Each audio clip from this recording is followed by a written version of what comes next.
Welcome to Talkenomics. I'm Adam Shapiro. We are streaming live from Brooklyn, New York. I've got a terrible cold, but I've wanted to do this show for a long time. We are speaking tonight with the co-author of Freakonomics, Stephen Dubner, who's also the founder and the host of Freakonomics Radio, and a little bit of history. I moved to New York City in 2006. Before that, I read the first Freakonomics book. I've read the others since, but I stole the name. Talkenomics comes from Freakonomics. When I got here in 2006 and 2007, I knew what I wanted to do. But this book was a game changer for a lot of people. And I want to read a quote from that book about what Stephen Dubner and his co-author, Stephen Levitt, an economist, did when they published this book. Knowing what to measure and how to measure it makes a complicated world less so. That was 2005. The first interview I ever did with Stephen Dubner was in 2010 when Talkenomics was a property that I was spearheading at the Fox network. So let's bring Stephen Dubner back into Talkenomics with a big thank you from someone who appreciates you doing a second round with me. It's good to see you, Stephen. Nice to see you, Adam. I'm waiting for the royalty check, by the way. You're going to wait a long time. I'm not generating any revenue with this just yet. That is a goal, so I will keep you in mind.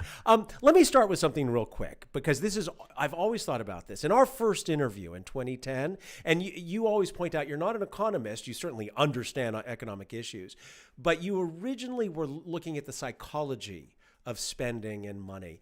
And I remember asking you in 2010, is there a magic number for income for Americans where money may not buy happiness, but it sure helps, and people are just content and don't need much more? And my recollection 15 years ago is the number was 75,000. Was that right? Well, no, I know why you're thinking that number. That was a number that some academics, so this is, so Adam, you're going to find the problem of having me as a guest on your show is that you'll ask a very good, tight question like that, and then I'll talk for like an hour and a half and talk away. We'll wonder where the time went. But what that was referring to was, let's call it a series of studies from economists who were trying to find out basically the question you're asking, does money make people happy? And what they said they found, the early iteration of this research, was that there was a kind of, not a cliff, but a point at which having more money does not make one happier. And that was around $75,000. But you have to realize that was, $75,000 in location A in America is very different than location B, which is different from Portugal, and on and on and on. But the idea was, the idea that they were wrestling with was, once you get enough money to essentially do what you want to do, to provide for yourself and whatever your goals are, real estate, family, yada, yada, yada, then there's pretty strict diminishing returns on money. That's really the premise here, which is that no, money can't make you happy per se. It can help with a lot of things, but then it's really up to you to do the rest. But then there was later research that challenged that original finding. So how I would summarize the research now is that money is among the most important things in society. I think we all know that. Having more money is generally a lot better than having less money. I think we can all agree on that. Yes. But there's a huge variance in the emotional kind of momentum that a given person will attach to having a lot of money. So this is to say that you'll see a lot of very, very, very happy low-income people, and you'll see a lot of really miserable high-income people. And so to try to use money as the variable to explain a lot of things that we try to explain is probably overweighted. I want to just let people know that you can ask Stephen questions when we get to the second segment of the show. We're streaming live on X, we are on Rumble, we are on Facebook, we are on LinkedIn, and we are on YouTube. And the links where you can come in to ask questions are posted there. The question I have regarding Freakonomics, you have always said, and even Freakonomics Radio, it's the hidden side of everything. How would you define Freakonomics and the hidden side of everything, what that means? I guess, that was a subtitle that we put on the book. We called it A Rogue Economist. That's my co-author, Steve Levitt, explores the hidden side of everything. So like all titles or subtitles, it's a bit hyperbolic, It's not like everything has a hidden side that must be exposed. It's not like there's, We wrote a lot about how conventional wisdoms are often wrong, at least in part, but it's not like every conventional wisdom is wrong. So, I mean, I think what Freakonomics Radio is today is essentially whatever I'm interested in. I try to find ideas or stories that can be explored through data. So that's, I would argue, the biggest distinguishing factor in what we do is rather, it's journalism, it's nonfiction, it's reporting, it's research, it's all fact checking, it's all those things. But we try to tell stories that have as their explanation or as their evidence the best data that we can assemble. So therefore, I do talk to a lot of economists and some psychologists and other social scientists. In terms of the hidden side of everything, we're finishing up right now a 3-part series on rats, which I believe was suggested by a listener a while back.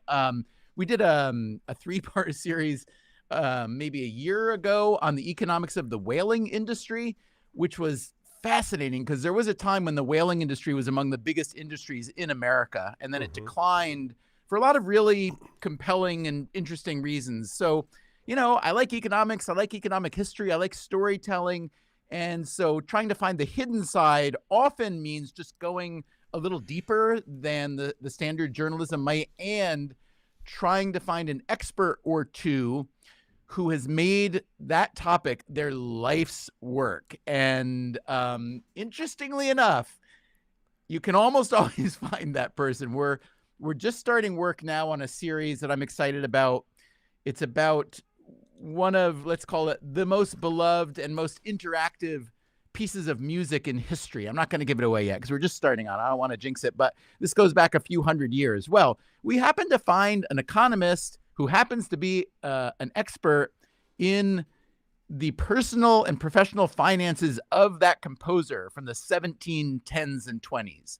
So, the world is weird and wonderful and full of interesting stuff if you know where to look for it, if you're willing to spend the time to look for it, and then to build stories around that using the regular tools of journalism and analytics and so on. That's what makes the hidden side come to life, I guess. I was going to guess it was Beethoven's Ninth, but when you said the early 1700s, then I was thinking, would that be Bach? But you don't have to tell us. Neither. Good guesses, neither, though. Okay. I want to, when you talk about this, because in that first quote about knowing what to measure and how to measure it, data, so many of us still interpret data incorrectly. And from the original book, I pulled a quote that we're going to go to right now, because it was, people thought that the Get Tough on Crime laws of the 1990s and early 2000s, one of the reasons crime was coming down, in gun laws. And you pointed out that actually it was the unintended consequence following Roe v. Wade. And here's part of the quote in which you emphasize this. Decades of studies have shown that a child born into an adverse family environment is far more likely than other children to become a criminal. And then you go on in the book to point out that because of Roe v. Wade, fewer children were being born into those adverse family situations. This was a theme Robert Putnam at Harvard actually talked about in his book years later. But it's that kind of connection that you make that none of us would normally make, because it took how many years for that data to show. And I was wondering, given the changes in Roe v. Wade recently, does that mean in 15 to 20 years we're going to have a crime wave? So short answer is we'll have to see what the data say. Long answer is there are a lot of other factors that have changed since the late 80s, early 1990s, and so on.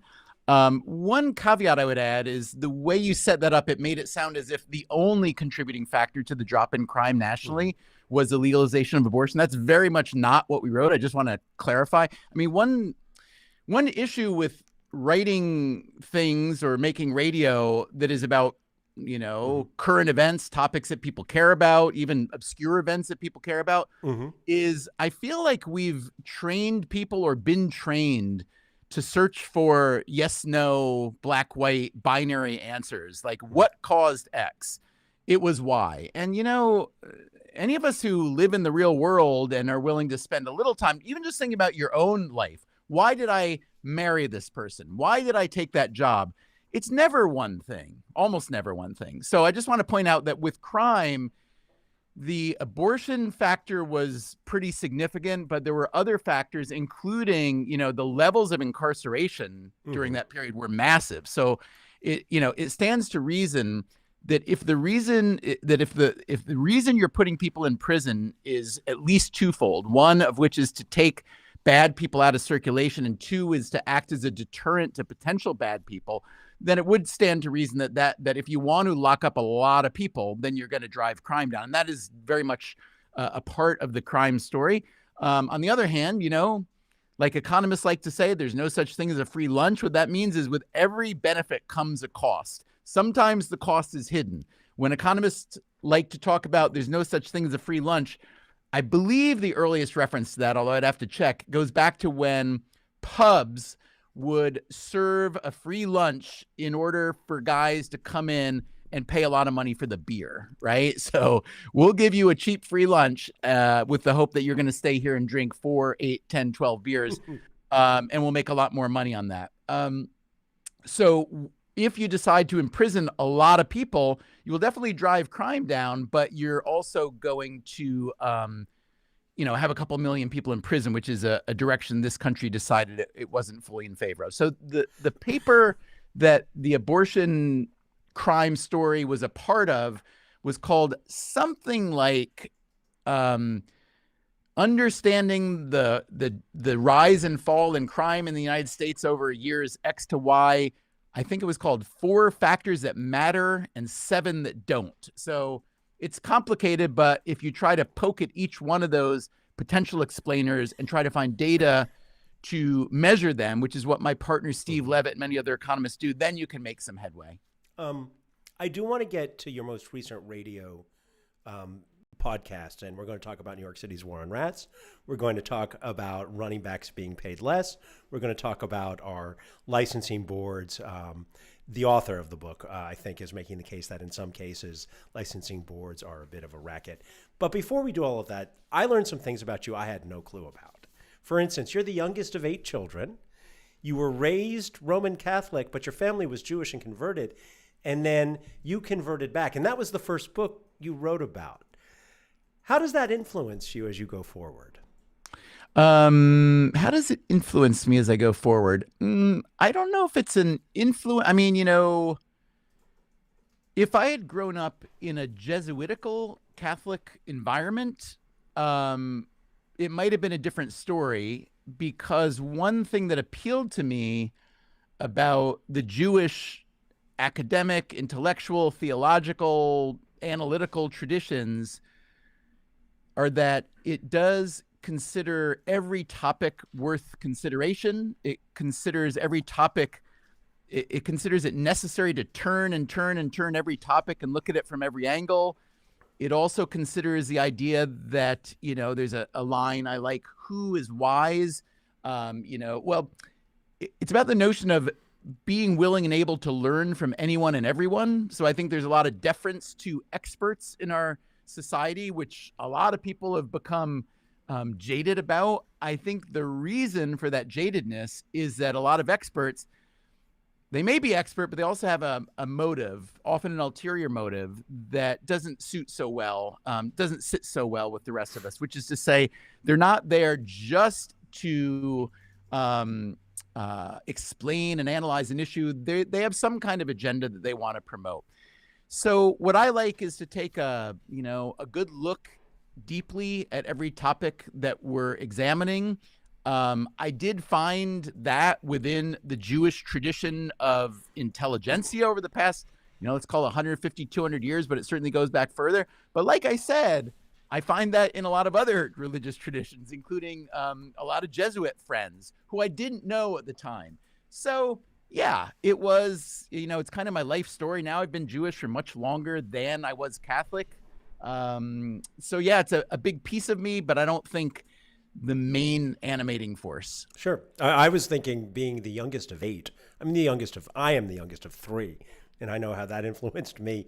First, want to welcome, we have hundreds of viewers right now on X, and you can put comments in or you can click the link, because after we come back from break, we're going to take questions from people and let you ask Stephen questions, because the whole purpose of Talkenomics was I was a talking head for years on television. And by the way, Stephen, I hated the stories where we had to report about the latest survey, the latest data, because it always changed, because we don't know how to interpret it.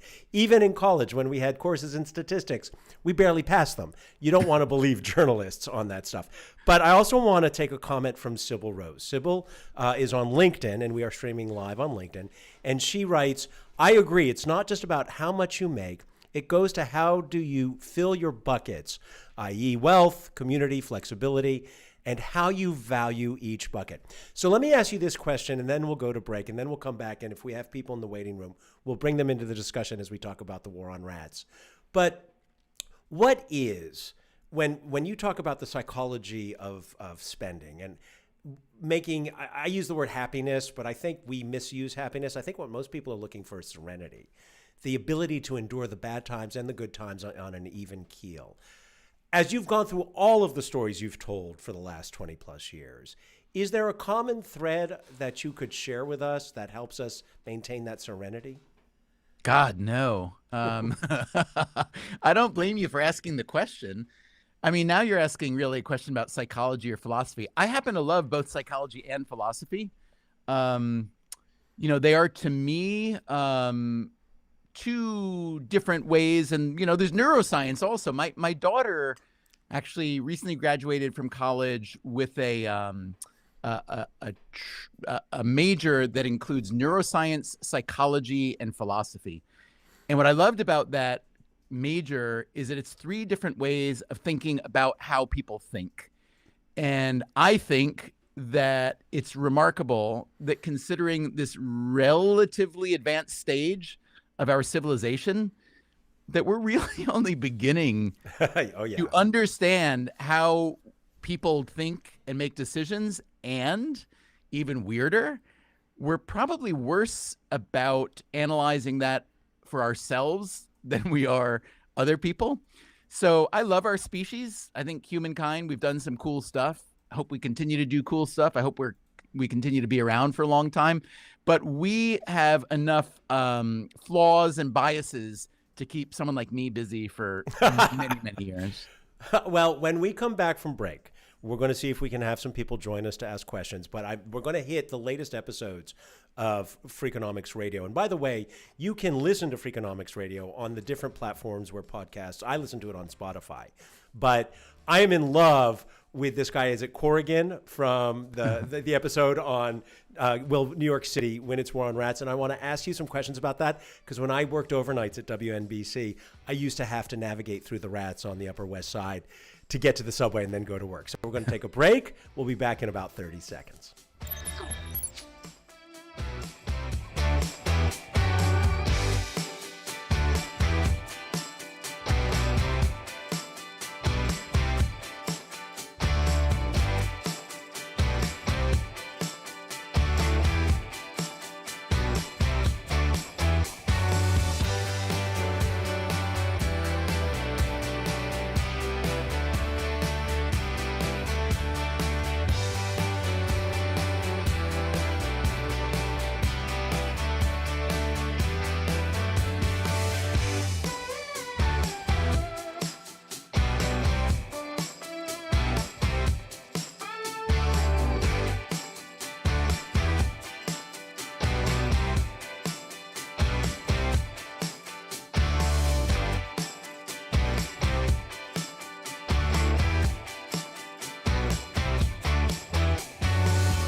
Welcome back to Talkenomics. I'm Adam Shapiro. Our guest is Stephen Dubner, the co-author of Freakonomics and the founder and host of Freakonomics Radio.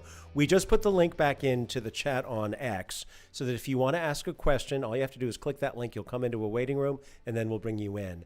I want to ask Stephen about some of the latest episodes of Freakonomics Radio. And the one that has me captivated is, will New York City win its war on rats? And you have a character in episode 2, Robert Corrigan, urban rodentologist and pest consultant for New York City. And I love his story. He needed a job. He became an exterminator. And he was terrified because they sent him into the sewers of New York City. But as a New Yorker and someone who has had to walk over the rats, as they're running in the 2 a.m. hour, eating the garbage through the plastic bags. Are we going to win the war on rats? Because every administration, as you've pointed out in the episode, tries to do that. If I had to bet, I mean, we need to define some terms. What does it mean to win? It's hard to define terms. I mean, this goes back, Adam, to what you said in the very beginning about measurement and how it's hard to understand or fix a problem unless you can measure it. There's literally no count or census of rats in a city like New York or elsewhere. Some other places, Hong Kong has apparently started to make progress with some infrared cameras and so on. But if you think about it, you know, if there's a couple 100,000 or million of something that live underground and we mostly only see them when either we are underground or when they come above ground, it's hard to count. So I will say this, a war on rats is a pretty smart war for any mayor to declare, because you can declare victory without empirical proof that you've actually done that much. If you catch a few rats and you maybe string them up or parade them around in handcuffs, you can act as if you've done some great thing. Really, you know, there are a lot of factors that go into this, but the main one is simply this. Rats like to live around people. It's been that way for thousands of years. Every civilization on every continent has been accompanied by rats. And so whether we, quote, win the war, it's hard to say. It would certainly be nice. A lot of people would like that. On the other hand, there's a question worth asking, which is this. Why is this animal, this mammal, that has basically been our little companion for thousands and thousands of years, why do we hate it more than all the other animals? Right? Hey, real quick, because in the first episode, you show that new research may burst the bubble of what we all believe about the bubonic plague and rats. It is true that rats have spread bubonic plague in some places in the past at some times, but for the biggie, the Black Death, which was bubonic and maybe a couple other plagues, that is now thought to have been not spread primarily by rats, but rather by human, ectoparasites. So it'd be lice and things like that.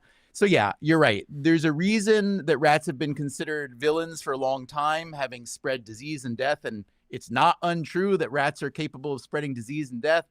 Other animals are capable of spreading disease and death. Humans are pretty capable of spreading disease and death. So part of this series for us became just a very basic question about why is the rat hated more than just about any other mammal. And then in the third part of the series, which we're actually, as soon as I finish talking to you, I'm going to go put the finishing touches on that episode, is about people who have either befriended rats, worked with them in research labs, or in the case of one guest on that part 3, made a movie about rats, which is Ratatouille. Oh, so Ratatouille. Okay.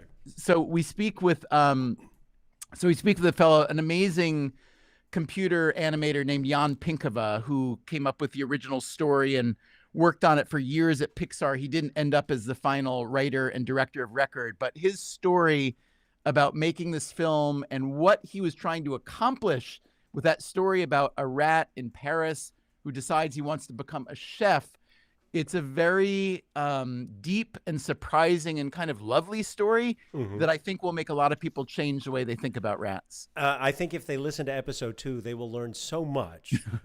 For instance, as a kid watching Sesame Street, Oscar's garbage can, I don't want to give it away, has a rat connection, and that rats taste like chicken. I don't want to go there, by the way. I don't ever want to know. But that's your teaser for episode 2. I want to bring up something from when we were both kids. I think we're just about the same age. I'm maybe a year or two younger. But you brought up Franco Harris. And in the episode on why NFL running backs don't get paid more, I was blown away that the annual salary for some of these people who used to be the stars, $1 to $3 million. Now, I would cheer at a $1 million salary right now. But that blew me away. I didn't realize that they had fallen so much. And in the episode, you explain why. In fact, one of the guests points out if you had any advice for a football player who wanted to be a running back, I think he says, learn to pass. What was it that the data showed you about why they're paid less? Yeah, so if you are a football fan, this is a really interesting story. If you're not, it's still an interesting story because it's about how labor changes over time. You think about some jobs now that used to pay a lot more, and conversely, some jobs that used to not exist and now pay an awful lot. For the running back, as you said, Adam, the running back was really the star of football for years and years. Quarterbacks were pretty prominent, but really the passing game wasn't that popular for many years in football's early history.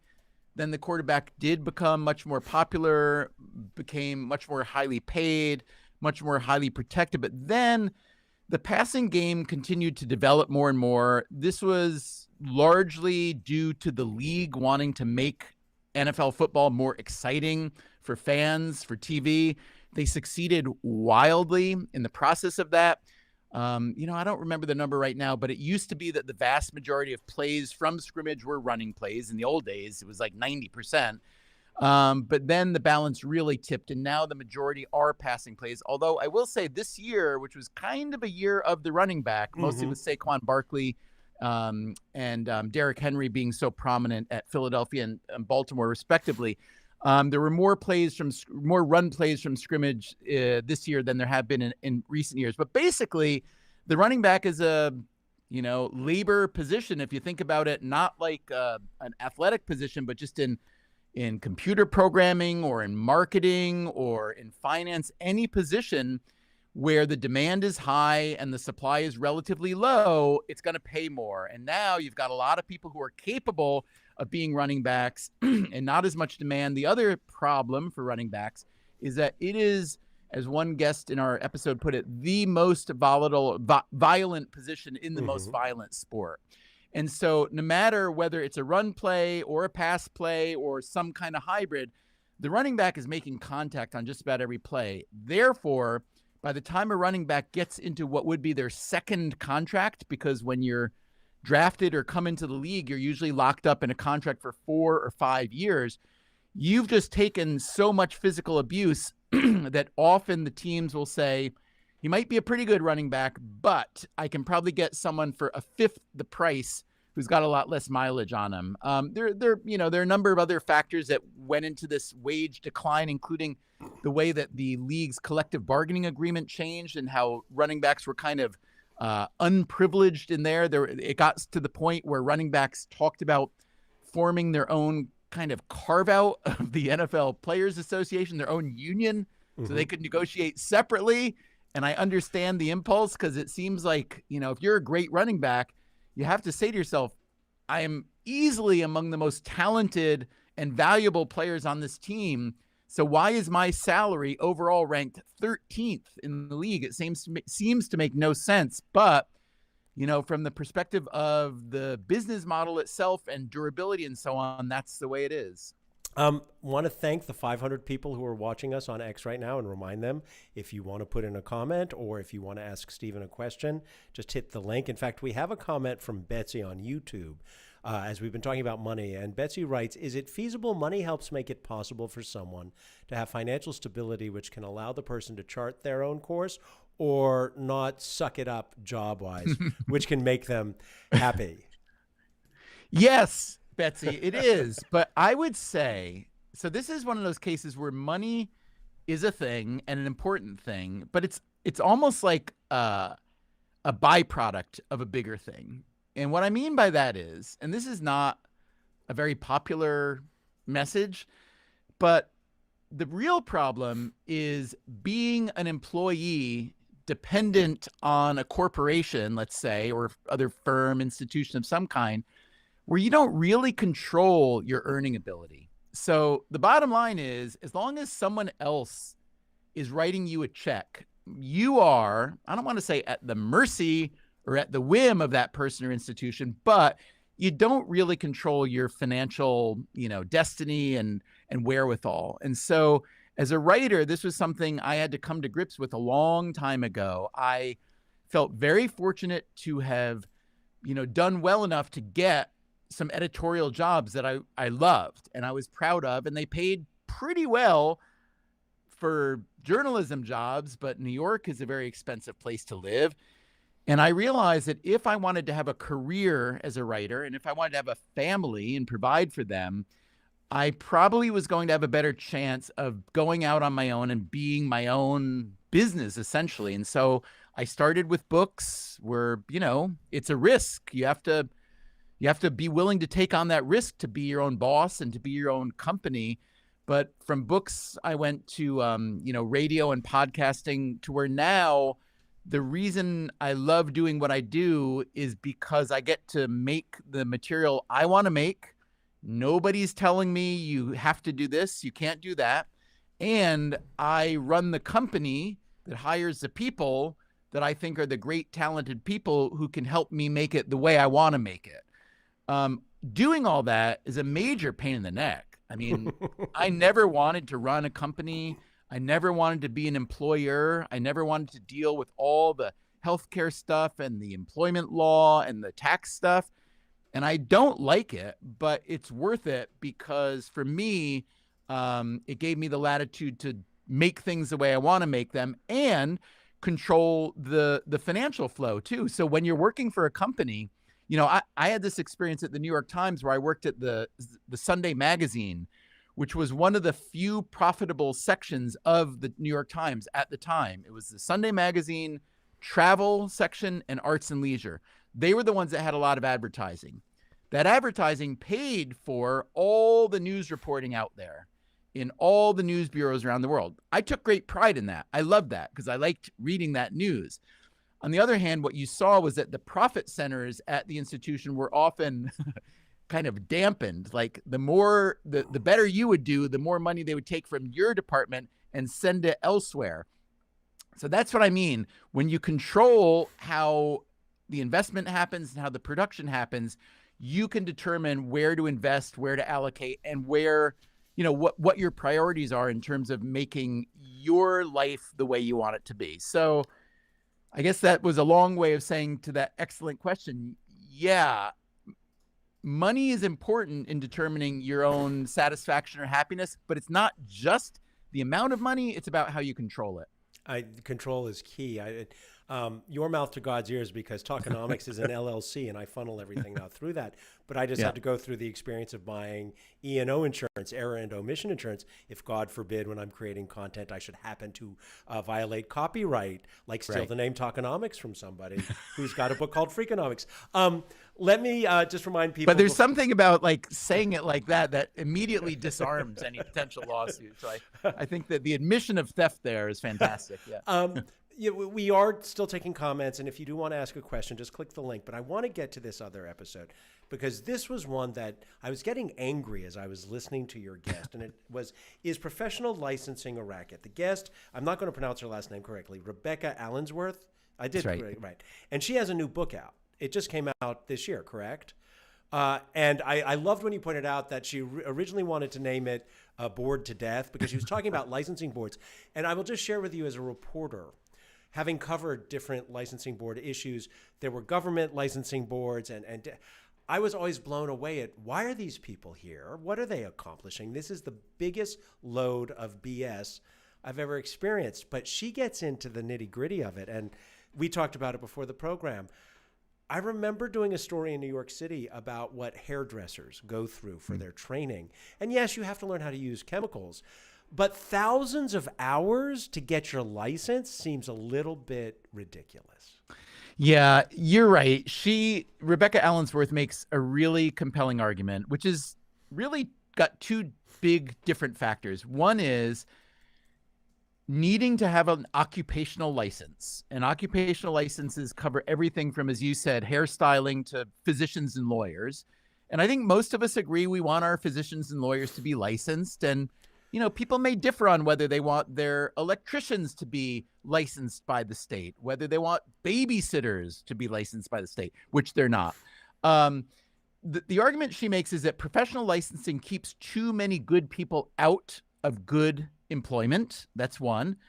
And two is that professional licensing boards, which are made up not of state employees who police and monitor and discipline people, but usually made up of members of the occupation who serve on the boards voluntarily, is just not the best way to discipline or police any kind of occupation. When I was getting angry was the examples of the doctor who had sexually assaulted 11 of his clients, but was getting essentially a slap on the wrist from the board. They didn't want to embarrass the doctor by telling patients the history. And then the other doctor who was selling drugs and using drugs. I mean, it's like, why even have the licensing board if this person, look, people make mistakes, but then there's the consequence of the mistakes.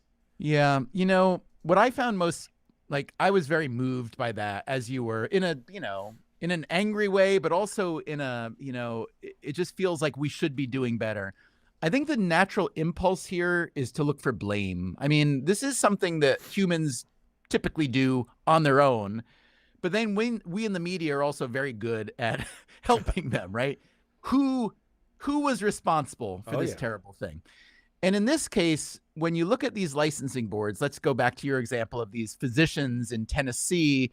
And I should just say, Rebecca Allensworth, this scholar, teaches at Vanderbilt in Nashville. And so she put in thousands of hours attending in-person licensing board meetings in Tennessee, which is where she was. And so her portrayal of this is not every state, but it's a deep dive. She really worked very hard to see what she could see there.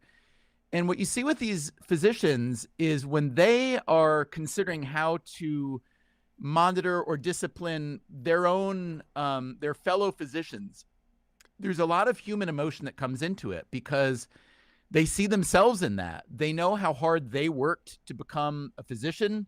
They know what a tragedy it would be for them if they were barred from practicing.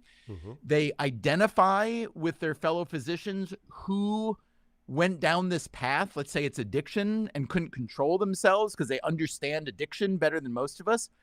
And so what I think is an important step here is you can, I guess it's the old cliche of blame the sin, condemn the sin, but not the sinner. Mm-hmm. And a lot of the work that I try to do is not point a finger and say, this person is bad for having endorsed this policy. This person is bad for having, believed in this idea that we thought would turn out better and didn't.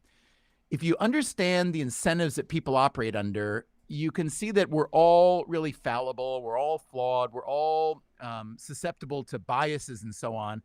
And so really, it's not about pointing fingers at each other. It's not about saying you're bad because you're X political party or Y political party.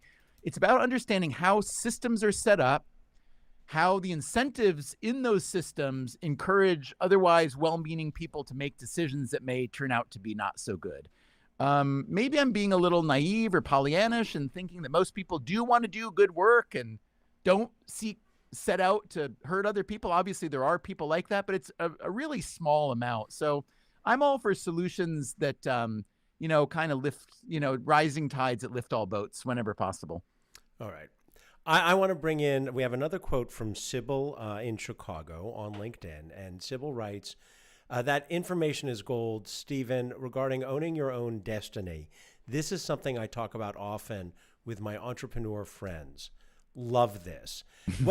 So two last questions for you, Stephen. What advice, because you did talk about taking control of your world through Freakonomics, but now running a business. What advice would you have for Sybil and other entrepreneurs? Well, it sounds like Sybil, she says, I often talk about it with my entrepreneur friends. I can't tell if that means Sybil is herself yet an entrepreneur or thinking about it. I will say this. I'm glad you have friends who are entrepreneurs because it's really hard. There are a million books telling you about leadership, about entrepreneurship. I'm not a big fan. I'll tell you why. I have a theory. Adam, you may hate this. Most people may hate this. My theory is that most of us try to learn by mimicking success. I think that's hard. Most people who succeed, especially if you succeed wildly, they're anomalous in some way. It may be a talent thing. It may be luck. It may be some quirk in how they go about things. So I'm not saying there aren't best practices and things to learn from, but by trying to just mimic what other people do, I don't think that's a formula for success. And a lot of those entrepreneurship books and leadership books are kind of full of cliches about Thomas Edison and Steve Jobs, yada, yada. Worked for them, great. Doesn't mean it's going to work for you. Your idea is different. Your energy is different. Your network is different, et cetera. I personally think failure is a fantastic teacher. So when you talk to a successful entrepreneur, whether it's a friend or otherwise, it's great to hear the story of how things worked out for them. But rather than trying to then pattern yourself after that person and copy those steps, I think even more valuable is to ask them, okay, let's talk about the 12 things you did before the success that were failures. And with those failures, what was the problem? Was the idea no good? Was it before its time? Was the thing you wanted to make too expensive? Were there just not enough people who wanted it? Were you not good enough at this to do it? Were you not experienced yet enough to make this happen? So I'm a big believer that failure is a great teacher. Success is nice to be around. Like I'm rewatching the show Succession. Like, oh, love it. Logan Roy, like, come on, what a nightmare in every dimension, except that he keeps winning until he finally, I don't want plot spoiler. He died. He has to die at some point. Okay. Yeah. He keeps winning, and you can see in the moments when he's weak and people think he's about to fail or be totally ostracized, they talk all kinds of crap, say what a terrible person he is. But the minute he regains the power, they're sucking up to him again. Mm-hmm. I think that's the wrong way to treat success. I think it's better to be a little bit more,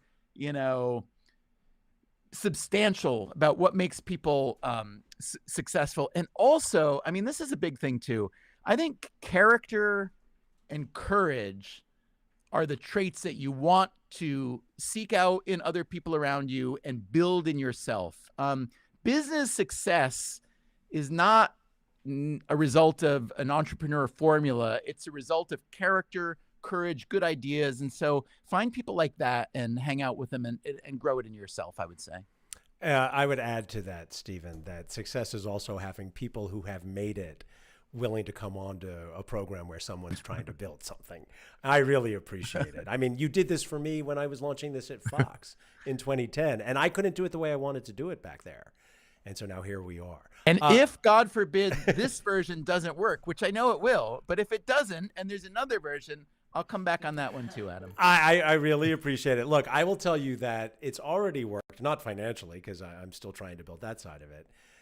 The Yiddish word kvelling, when I look at the name, I envisioned this when I first moved to New York City 20 years ago, and then having everyone else tell me how to do it, and it didn't work. So now I'm doing it as you've said. I'm giving it a shot the way I want to do it, and I'm learning some stuff. Some of what I've tried has failed. Let me give you last word. Any last thing you want to leave? Because you've teased us with what's coming up on next podcasts with music. Is there anything else you want to tease with? Well, there's something I'm dying to talk to you about, and I'd like to talk about here, but it's too early. It's another idea. It's a new project I want to do. Mm-hmm. And it's something closer to what you've done. So I'm going to have to pick your brain for that. So my only message would be, honestly, there is a sign off that I use on the show on Freakonomics Radio. It came out of COVID times. So I don't have many words of wisdom. I'm not that kind of guy. This is like the one thing I have. So I'll say it now. What I like to say to people is when I'm saying goodbye, take care of yourself. And if you can, someone else too. I really do believe in that. I believe that, the more you look out for other people, the better you feel about yourself. So that'll be my parting word, except Adam, you and I need to talk offline at some point, maybe a few months from now, because I have to pick your brain on my new project that I think you could be very helpful on.